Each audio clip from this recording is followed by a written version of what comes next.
بسم الله الرحمن الرحيم.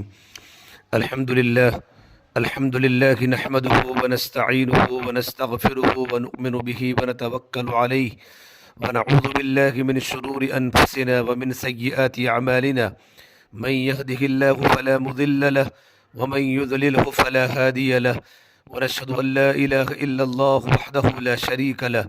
ونشهد أن سيدنا محمدا عبده ورسوله صلی اللہ تعالی علیہ وعلی آلہ وصحبہ وبارک وسلم تسلیما کثیرا کثیرا. اما بعد فاعوذ باللہ من الشیطان الرجیم. بسم اللہ الرحمن الرحیم. ان الذين قالوا ربنا الله ثم استقاموا تتنزل عليهم الملائكة ألا تخافوا ولا تحزنوا وأبشروا بالجنة التي كنتم توعدون.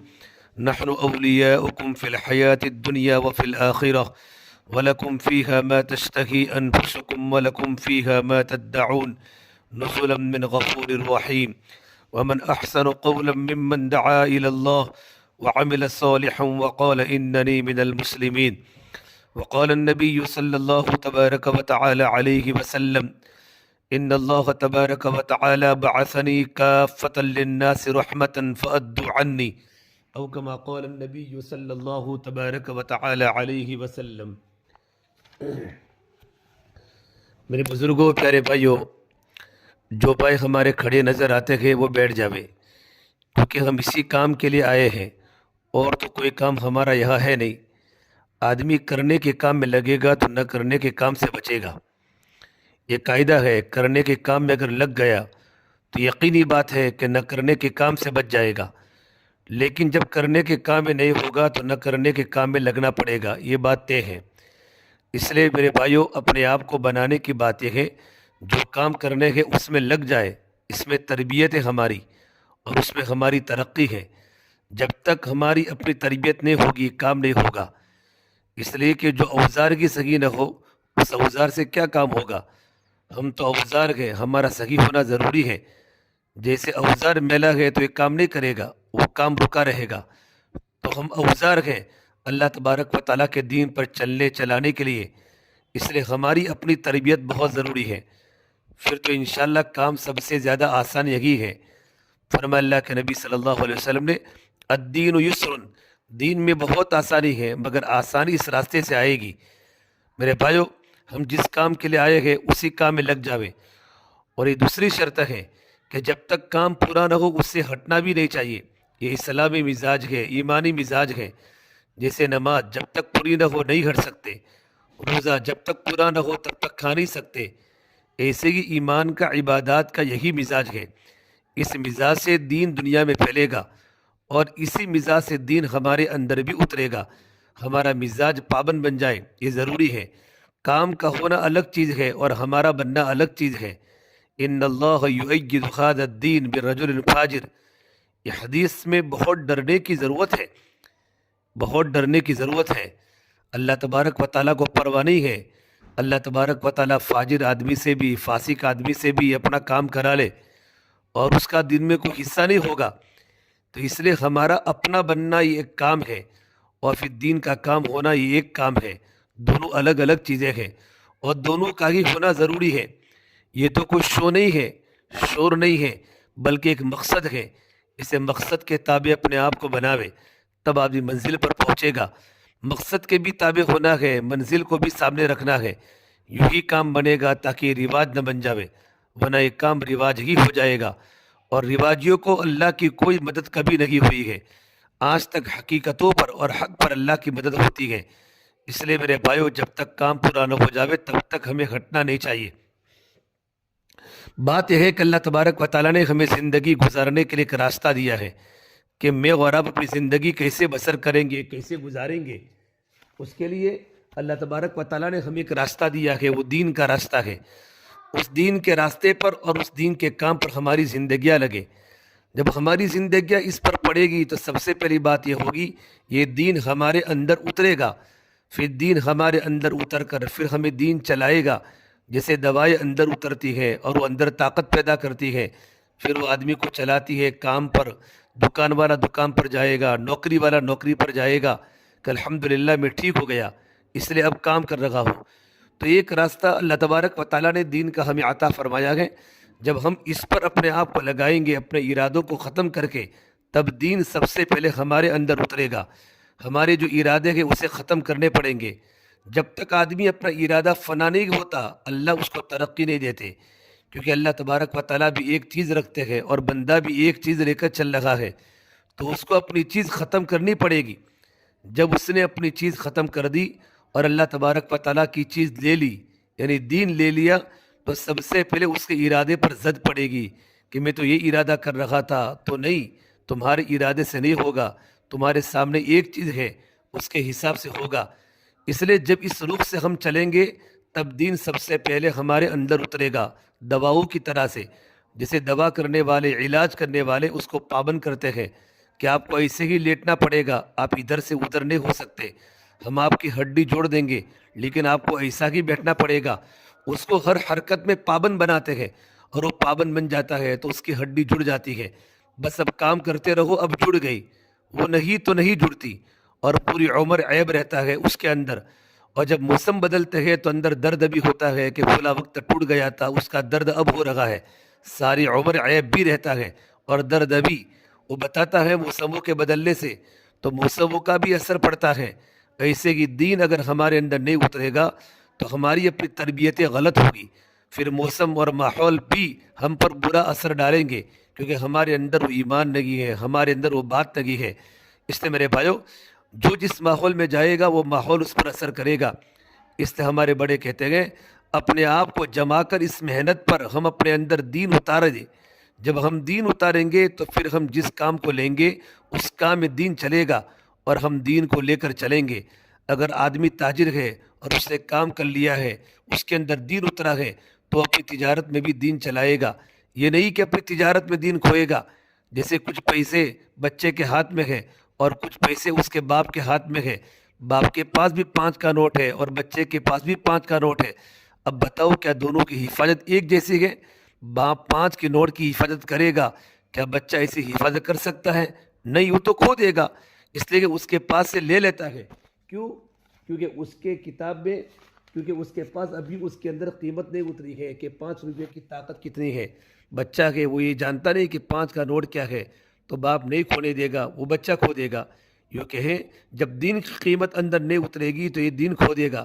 اس لیے میرے بھائیو، اس بات کی دعوت ہے ہم اپنی زندگی کا رخ، اپنی محنت کا رخ اس طرح سے بناوے کہ دین ہماری زندگیوں میں اس طرح اترے جس طرح دوائیں اندر اترتی ہیں۔ جب دواؤں کی طرح یہ اندر اتر جائے گا، اور جو دین دل کے لیے چاہیے وہ دل میں اتر جاوے، جو دین آنکھوں کے لیے چاہیے وہ آنکھوں میں اتر جائے، اس طریقے سے یوں کہے کہ ہمارے وجود کے اندر جب دین اترتا چلا جاوے گا محنت کے ذریعے سے، تو پھر یہ دین ہم جس جگہ پر ہوں گے ہمیں چلا دے گا۔ تاجر کو تجارت میں چلائے گا، ملازم کو ملازمت میں چلائے گا، اور حاکم کو حکومت میں چلائے گا، زمینداری کو زمینداری میں دین پر چلائے گا۔ اندر اترنے کے بعد یہ سب لائنیں سگی ہو جائے گی۔ جب تک اندر نہیں اترتا ان تمام لائنوں میں آدمی پھنستا ہی چلا جائے گا۔ اس لیے کہتے ہیں نعمتوں کے آنے سے پہلے دین لے لو، پہلے دیندار بنو پھر مالدار بنو۔ اللہ کے نبی صلی اللہ تبارک و تعالیٰ علیہ وسلم فرماتے ہیں، اے میرے صحابہ، تمہارے اوپر دنیا پھیل جائے گی، مال پھیل جائے گا اور وہ میٹھی لگے گی، پھر وہ تمہیں پھانس دے گی۔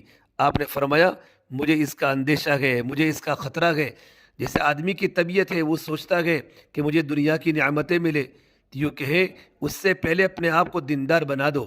جیسے دنیا میں قاعدہ ہے، اچھی اچھی چیزیں کھانے سے پہلے تندرستی پیدا کر لو، اور اگر وہ اچھی چیزیں تندرستی سے پہلے کھائے گا تو وہ چیزیں اس کو بیمار بنا دے گی، کہ بیمار جس چیز کو اپنے اندر لے گا وہ بیماری ہی بنے گی۔ اس لیے کہتے ہیں نعمتوں کا حاصل کرنا یہ مقدم نہیں ہے، بلکہ دین کا حاصل کرنا یہ مقدم ہے، یہ پہلے ہے۔ اب دین کتنا حاصل کرنا ہے، اللہ اس کے رسول کی تابعداری کتنی کرنی ہے، اس کی کیا حد بتائی، اس کو خوب سمجھنا ہے۔ یہ رواجی بات نہیں ہے، ایک پروگرام تھا وہ ختم ہو گیا، ایسا نہیں ہے۔ ہمارے اوپر ذمہ داری ہے، اس ذمہ داری کے تحت یہ بات کہی جاتی ہے کہ کتنا دین لینا، کتنی اطاعت اور تابعداری لینی ہے اپنے اندر۔ تو پوچھو اللہ کے نبی صلی اللہ تبارک و تعالیٰ علیہ وسلم سے کہ کتنی تابعداری ہونی چاہیے آپ کی، اور آپ کتنی تابعداری کی دعوت دیتے ہیں۔ کیا صرف نماز پڑھ لے، یا صرف ہم زکوٰۃ دے دیں، یا کوئی اور عبادت کر لے؟ کیا مقدار ہے۔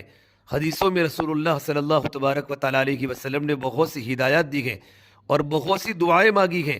حدیث کی کتابوں کو آپ پڑھو تو ملے گا احکامات کی حدیثیں ہیں، دعوت کی حدیثیں ہیں، اسی طرح دعاؤں کی حدیثیں ہیں کہ اللہ کے نبی صلی اللہ تبارک و تعالیٰ علیہ وسلم نے اللہ سے کیا مانگا ہے۔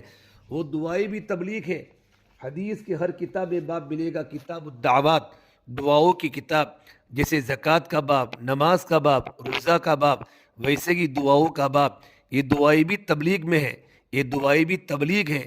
پیغمبر تو ہے ہی تبلیغ کے لیے، ہر نبی اللہ کا ہے، اور رسول اللہ صلی اللہ تبارک و تعالیٰ علیہ وسلم تو تمام نبیوں کے سردار ہیں۔ تو آپ نے تو اپنی بات کو بہت زور سے پہنچائی ہے۔ علماء کہتے ہیں دعوت میں بھی آپ نبی ہے، اللہ کی طرف بلانا اور اللہ سے دلانا۔ نبی اللہ کی طرف بلائیں گے، پھر اللہ سے دلاویں گے، تو دعاؤں سے بھی دلانا ہے، مجاہدوں سے بھی دلانا ہے، اور اللہ کے فضل سے بھی دلانا ہے۔ اس سے میرے بھائیو، جو دعائیں اللہ کے نبی صلی اللہ تبارک و تعالیٰ علیہ وسلم سے منقول ہیں، اس میں ایک دعا یہ بھی ہے، اللہم اقسم لنا من خشیتک ما تحول به بیننا وبین معاصیک ومن طاعتک ما تبلغنا به جنتک ومن الیقین ما تہون به علینا مصائب الدنیا۔ اے پروردگار، مجھے اپنا خوف اور اپنی خشیت اتنی دے کہ وہ خوف مجھے آپ کی نافرمانی سے بچا لے۔ اتنا خوف مجھ کو عطا فرما، کیونکہ زیادہ خوف ہوگا تو آدمی پاگل ہو جائے گا، مزاج قابو میں رکھے۔ اس لیے اتنا خوف اللہ کا مانگا کہ خوف ہونا ضروری ہے، کیونکہ قاعدہ ہے کہ جو اللہ سے نہیں ڈرے گا وہ اللہ کی طرف نہیں چلے گا، اللہ کی طرف وہی چلے گا جو اللہ سے ڈرے گا۔ خشیت اسی کو کہتے ہیں، ایسا خوف کہ ڈرے بھی اللہ سے اور بھاگے بھی اللہ ہی کی طرف، اس کو بولتے خشیت۔ ایمان کا خوف کہلاتا ہے، سانپ والا خوف نہیں کہ آدمی سانپ سے بھاگ کر دوسری طرف چلا جاتا ہے، چیزوں سے ڈر کر دوسری طرف چلا جائے گا، وہ خوف نہیں، بلکہ اللہ کا ڈر، اللہ کا خوف، کہ ڈرے بھی اللہ سے اور آسرا بھی اللہ ہی کا لے، اسی کو عربی میں خشیت کہتے ہیں۔ تو فرمایا یا اللہ مجھے اپنا خوف دے دے، اور اتنا خوف دے دے جو مجھ کو تیری نافرمانی سے بچا لے، کہ نافرمانی کرنے کی ہمت نہ ہو۔ جیسے آدمی آگ میں انگلی دینے کی ہمت نہیں کر سکتا، کیا کوئی آدمی آگ میں انگلی دے سکتا ہے؟ نہیں۔ تو اللہ کی نافرمانی تو آگ ہے، جو اللہ کی نافرمانی کرے گا وہ تو الگ ہو جائے گا۔ اس لیے دعا مانگی، اے اللہ مجھے آپ اتنا خوف دے دے جو مجھے آپ کی نافرمانی سے بچا لے، حرام کاموں میں جانے سے بچا لے۔ اور میرے دوستو، دوسری چیز جو اس دعا میں مانگی ہے، کون سی مانگی؟ وَمِن طَاعَتِكَ مَا تُبَلِّغُنَا بِهِ جَنَّتَكَ، وہ اللہ تبارک و تعالیٰ کی اطاعت مانگی کہ تابع داری اللہ کی ہوگی، اللہ کے علاوہ کسی کی تابع داری نہیں ہونی چاہیے۔ اس لیے آپ دعا میں اللہ سے فرما رہے گے، اے پروردگار عالم، مجھے اپنی تابع داری، اپنی اطاعت اتنی عطا فرما جو مجھے آپ کی جنت میں پہنچا دے۔ یہ حد ہے، کسی کی اطاعت نہیں کی جائے گی سوائے اللہ تبارک و تعالیٰ کے، اور اطاعت بھی اتنی ہو جو جنت میں اتار دے۔ جیسے ٹکٹ کتنا ہو، اتنا کہ جو اسٹیشن مقصود ہو وہاں اتار دے۔ کسی کو بھروچ جانا ہو تو اس کا ٹکٹ کہاں تک کا ہوگا؟ بھروچ تک کا ہوگا۔ کسی کو بمبئی جانا ہے تو وہاں تک کا ہوگا۔ آدمی جائے تو کتنا جائے گا؟ جہاں تک ٹکٹ ہے وہاں تک۔ ٹکٹ ادھورا ہے تو نہیں جائے گا۔ بات بالکل صاف ہے۔ یہ سب نتائج ہے، یہ تو تبلیغ ہے کہ اطاعت کتنی کرو گے، اتنی اطاعت کرنا جو جنت میں اتار دے، تاکہ کوئی اطاعت کے جھوٹے دھوکے میں نہ آئے۔ انبیاء کرام علیہ الصلوۃ والتسلیم کا کام یہ ہے، اور خاص طور سے رسول اللہ صلی اللہ تبارک و تعالیٰ علیہ وسلم کا ایک طریقہ تھا کہ اب حدود بھی بتاتے تھے اور حقوق بھی بتاتے تھے، کہ اللہ کی حد یہ ہے اور اللہ تبارک و تعالیٰ کا حق یہ ہے، تو اسے دین کہتے ہیں۔ تو آپ نے فرمایا، اے اللہ مجھ کو اپنی اطاعت اور اپنی تابعداری اتنی دے دے، اور تابعداری کہ مجھے جنت میں پہنچا دے۔ تو جو جنت میں پہنچ گیا وہ کامیاب ہو گیا۔ اصل کامیابی یہی ہے، مر کر جنت میں جانا یہ کامیابی کی بات ہے، اور مر کر دوزخ میں جانا یہ ناکامی کی بات ہے۔ ربنا انک من تدخل النار فقد اخزیتہ، اے پروردگار بے شک آپ جس کو دوزخ میں داخل کر دے اس کو واقعی رسوائی کر دیا، اس کی کامیابی کا کوئی سوال پیدا ہی نہیں ہوتا۔ تو اللہ کی تابعداری آپ نے اتنی مانگی ہے جو جنت تک پہنچا دے، یہ حدیں بتائی ہے اور حق بھی بتایا ہے۔ اور تیسری بات اس دعا میں مانگی، وَمِنَ الْيَقِينِ مَا تُهَوِّنُ بِهِ عَلَيْنَا مَصَائِبَ الدُّنْيَا، اے اللہ مجھ کو اپنے وعدوں کا، اپنے فیصلوں کا اتنا یقین دے دے کہ دنیا کے مسائل، دنیا کی مصیبتیں، دنیا کے جو حالات پیدا ہو یہ میرے لیے ہلکے بن جائے۔ میرے بھائیو، ایک ہوتا ہے وعدہ، ایک ہوتا ہے فیصلہ۔ وعدہ ہوتا ہے اس پر کہ بندے یہ کریں گے تو ہم یہ کریں گے، یہ وعدہ کی قسم ہوئی کہ وہ جنت سے خوش ہے۔ اطاعت کے بعد استفادہ، جب اللہ کے وعدے کا یقین ہوگا تو آدمی اپنی ذمہ داری پوری کرے گا، اور اگر اس کو اللہ کے وعدے کا یقین نہیں ہے تو اپنی ذمہ داری نہیں پوری کرے گا، حق مانتے ہوئے بھی نہیں کرے گا۔ ایمانداری سے یہ سب ہے، مگر اس کو یقین ہی نہیں ہے تو اللہ تعالیٰ کا کام نہیں کرے گا، اور کرے گا بھی تو سستی سے کرے گا، کوتاہی سے کرے گا، کیونکہ یقین نہیں ہے۔ ایک مسلمان کو کیسے رہنا چاہیے یہ بتایا گیا اس میں کہ اس کے اندر اللہ تبارک و تعالیٰ کے وعدوں کا یقین آوے کہ میں نماز پڑھوں گا تو اللہ میری مدد کرے گا۔ قاعدہ ہے میرے بھائیو، اللہ فرماتے میں تمہارے ساتھ ہوں جب تک تم نماز کو قائم کرو گے، اور جو تمہارے اندر ایمان آ گیا تو میں عزت دوں گا تمہیں، پھر دنیا میں تمہاری بات چلے گی۔ عزت کے معنی یہ ہے تمہاری بات چلے گی، تم جو بتاؤ گے لوگ وہ کریں گے، اسے کہتے ہیں عزت۔ اور ذلت یہ ہے تمہیں دوسروں کی ماننی پڑے گی اور اپنی چھوڑ دینی پڑے گی۔ سب کچھ صحیح ہے مگر چھوڑ دو، اس کو ذلیل ہونا کہتے ہیں۔ ذلیل ہونا یہ نہیں کہ پیسہ نہیں ہے تو ذلیل ہو گیا، کسی سے بھی قرضہ مانگا تو ذلیل ہو گیا، وہ ذلیل نہیں ہے۔ ذلیل یہ ہے اس کی ایک اپنی حد ہے مگر حد چھوڑ کر پھنس گیا، اور باطل ہے مگر لینی پڑتی ہے۔ تو اللہ نے فرمایا میرا وعدہ ہے کہ ایمان لاؤ گے، ایمان پیدا کرو گے تو ہم عزت دیں گے، جب تم نماز پڑھو گے تو ہم تمہاری مدد کریں گے، تم صدقہ کرو گے تو ہم تمہاری بلائیں ہٹا دیں گے۔ ان الصدقۃ ترد البلا، حدیث میں ہے تم صدقہ دو گے ہم تمہاری بلائیں ہٹائیں گے۔ یہ سب وعدے ہیں۔ تو ایمان یہ ہے میرے بھائیو، اللہ کے وعدوں کا یقین ہو، اور اللہ کے وعدوں کی یقین کے تحت اللہ کی اس تابع داری کو پورا کریں گے تو میں یہ کروں گا اور میرا خدا یہ کرے گا، اسے کہتے ہیں ایمان والا۔ ایمان والا کون ہوتا ہے؟ کہ ایمان والا اطاعت والا ہوتا ہے۔ ایمان والے کی زندگی میں اطاعت ہوتی ہے۔ جیسے ایک آدمی اپنے گھر جا رہا ہے، بچوں میں جا رہا ہے، تو سفر کی تکلیف اس کے لیے ہلکی ہے کیونکہ منزل ہے سامنے۔ ایسے ہی جتنے مزدور ہیں وہ تکلیفیں اٹھاتے ہیں، لوگوں کا مال سامان ادھر سے ادھر لے جاتے ہیں، ان کے لیے کوئی تکلیف نہیں ہے۔ تو یہ تکلیف مزدور کو بھی ہوتی ہے لیکن آسان ہو گئی، کیونکہ تکلیف کے پیچھے کچھ مقصد ہے کہ کچھ پیسے ملیں گے، مراد حاصل ہو جاتی ہے۔ اسی طرح میرے بھائیو، اللہ کے فیصلوں کا یقین اور اللہ کے وعدوں کا یقین جب یہ اتر جائے گا تو پھر اللہ کے کام کی کوئی تکلیف ہی نہیں ہے، کیونکہ اس تکلیف کے بعد بڑی چیز ملنے والی ہے۔ اتنا یقین پیدا کرانا، اس کی دعا مانگی کہ مجھ کو آپ اتنا یقین دے دے کہ جو فیصلہ آپ کا ہے بس اس پر اطمینان، اور جو آپ کا وعدہ ہے اس پر پورا اطمینان۔ یہ حدیث بتائی، یہ چیزیں ہیں اور یہ کرنی پڑے گی۔ ہم اپنے دین پر صحیح رخ سے چل سکے اتنی اطاعت کرنی پڑے گی، اتنا خوف لانا ہے اپنے اندر، اتنا یقین اپنے اندر بنانا ہے۔ اور میرے بھائی سب چیزیں اب ایک ساتھ چلے گی، خوف بھی بڑھتا چلا جاوے گا، یقین بھی اندر بنتا چلا جاوے گا، اور اطاعت بھی پوری ہوتی چلی جاوے گی۔ اس لیے میرے بھائیو، ایک کام ہمارے ذمے کیا گیا، جب ایک کام قائم ہوگا تو یہ چیزیں بنے گی۔ اس لیے ہم دین پر محنت کر کے اپنے اندر یہ چیزیں اتارے۔ جب اپنے اندر یہ چیز اترے گی پھر چلے گی گاڑی، ساری طاقتیں اندر پیدا ہوتی چلی جاوے گی۔ سب سے پہلے یقین بنتا ہے، آدمی کا دل یقین لیتا ہے، اللہ کا یقین لے گا اگر صحیح رخ پر ہے، نہیں تو خدا کے غیر کا یقین لے گا، مال کا یقین لے گا، مرتبوں کا یقین لے گا، کرسیوں کا یقین لے گا، دنیا کی چیزوں کا یقین لے گا۔ آدمی کا دل تو بھائیو آئینے کی طرح ہے، کوئی چیز بھی سامنے آئے گی وہ فوراً اندر نظر آئے گی، اندر ہی اتر جائے گی۔ ویسے دل دنیا میں آیا ہے تو وہ کوئی نہ کوئی چیز اپنے اندر لے گا، یا تو غلط یقین لے گا یا تو صحیح یقین لے گا۔ اللہ تبارک و تعالیٰ نے اللہ کے نبی صلی اللہ تبارک و تعالیٰ علیہ وسلم کے ذریعے اس کی دعوت چلائی ہے کہ دنیا کے انسانوں کے اندر صحیح یقین آوے، اللہ کی قدرت کا یقین، اس کے فیصلوں کا یقین، اللہ کے وعدوں کا یقین آوے، اور اس کے ذریعے سے وہ اللہ تعالیٰ کی خوشنودی کو لے گا۔ ایسے ہی یوں کہے لا الہ الا اللہ محمد رسول اللہ صلی اللہ علیہ وسلم والا کلمہ جو ہے اس کے پیچھے ایک محنت ہے جو اللہ کے نبی صلی اللہ تبارک و تعالیٰ علیہ وسلم نے ہمیں سکھایا گیا۔ یہ چلنا بن محنت کے اگر ہوا تو بول رہ جائے گا، بغیر محنت کے چلنا ہوا تو خالی بول رہ جائے گا۔ پھر جب یہ محنت کے ساتھ اندر اترے گا تب اس کی شاخیں پھوٹے گی، اندر سے اس کی بہت شاخیں ہیں۔ چنانچہ کلمہ جب اندرون میں اترنا شروع ہوتا ہے صحیح محنت سے تو ایک شاخ پھوٹتی ہے عبادات کی، پھر ایک کلمہ اللہ کی عبادت پر کلمے والے کو ڈالے گا، اور اگر کلمہ اندر اترتا ہے تو اس کو عبادت پر کھڑا کرے گا، پھر یہ نماز پڑھے گا۔ یہ جو رسول اللہ صلی اللہ علیہ وسلم نے فرمایا، نماز کا درجہ دین میں ایسا ہے جیسے سر کا درجہ بدن میں، اگر کسی کا سر ہی نہیں ہے تو دوسرا کوئی انسان رہ سکتا ہے، ویسے جب نماز ہی نہیں ہے تو دینداری کہاں باقی رہ سکتی ہے؟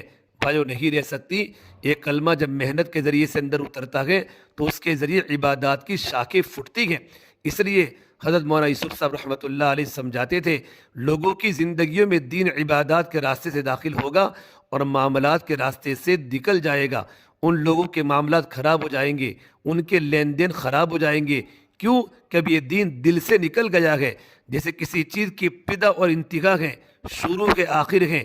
انسان جب کلمہ پڑھے گا صحیح اور کلمہ جب اندر اترے گا تو نماز زندہ ہونا شروع ہو جائے گی، جان کا استعمال صحیح بنے گا، اب زکوٰۃ دینا صحیح آئے گا۔ نماز آئیے تو نماز اسے زکوٰۃ بھی دلوائے گی، اگر نماز صحیح ہے تو باقی دینداری شامل ہو جائے گی، روزے کی بھی طاقت آئے گی، حج کی بھی طاقت آئے گی، یہاں تک کہ کمائیوں کا دین صحیح ہونے لگے گا۔ اپنی کمائیاں دین پر آئے گی، یہ مشکل دن نہیں ہے کہ ہماری کمائیاں دین پر آوے، اس بات کو جانے۔